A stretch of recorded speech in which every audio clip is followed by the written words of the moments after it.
कृष्णांच्या मोरपिसानं रंगलेली आहे. गंगामाईच्या पाण्यानं पवित्र झालेली आहे. शिवशंकरांच्या डमरूनं ती रोमांचित झालेली आहे. हिमालयानं तिला शुभ्र धवल बनवलंय.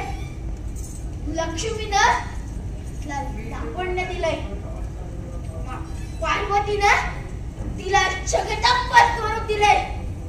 सदैव सत्याला मस्तकी धरणारी, क्षमेला हृदयात बसवणारी, शीलवंतांना सखा मानणारी आणि पराक्रमाला पाहून न भरणारी ही भूमी आमचीच आहे. औरंगजेब आमचीच आहे. आणि याच मातृभूमीचे तुकडे करून मनसबदारी म्हणून आमच्या समोर टाकतो आणि ते आम्ही उचलावे असं समजतो. पण लक्षात ठेव, हे शिवकल्याणात आहे. ते फक्त शिवरायांच्या चरणांना स्पर्श करतात आणि करण्यासाठी, मस्तकी लावण्यासाठी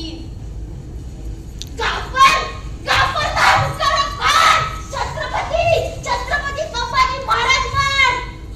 आणि तुम्ही काय मानणार छत्रपतींना? छत्रपती कधीच मरत नसतात, कारण ते माणूस नाही. ते विचार आहेत, विचार. आणि ते विचार या स्वराज्याच्या कणाकणात भरून उरले. ते चिरंजीव आहेत.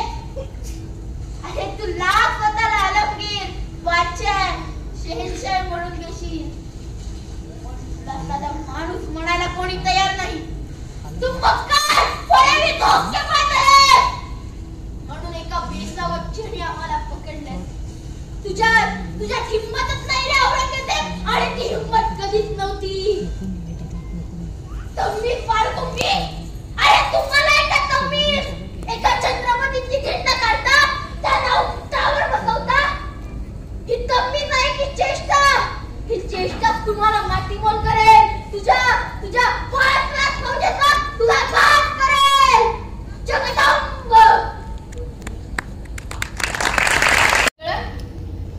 पण बघ डोळे पडून एकदा आमच्याकडे.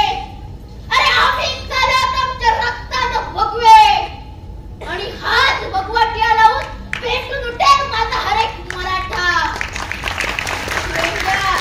वारकरी सुद्धा धारकरी होतील. या मराठी मुलखातलं तुझं नाव निशाण मिटवण्यासाठी, तुझं मस्तक रायगडाच्या पायथ्याशी काढण्यासाठी. तर पुढे पुन्हा शिवप्रभूंच्या कृतीची भवानी तलवार. आणि तू पुढे पुन्हा सह्याद्रीच्या कडे कपारीतून एकच घोषणा, हर हर महादेव.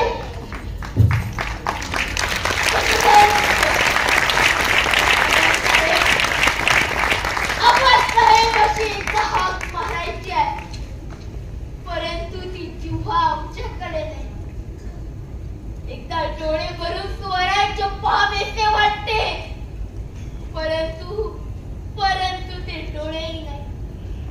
शेवटचा मुद्रा करायचा आहे, परंतु ते हातही नाही. आबासाहेब जगावं ते स्वराज्य राखण्यासाठी.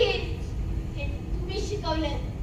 स्वराज्यासाठी, स्वधर्मासाठी मरणही पत्करायला लागलं तर त्यासाठी हसत सामोरे जावे. हे शिवपुत्र संभाजी शिकवेल. हे शिवपुत्र संभाजी शिकवेल. जगदंब.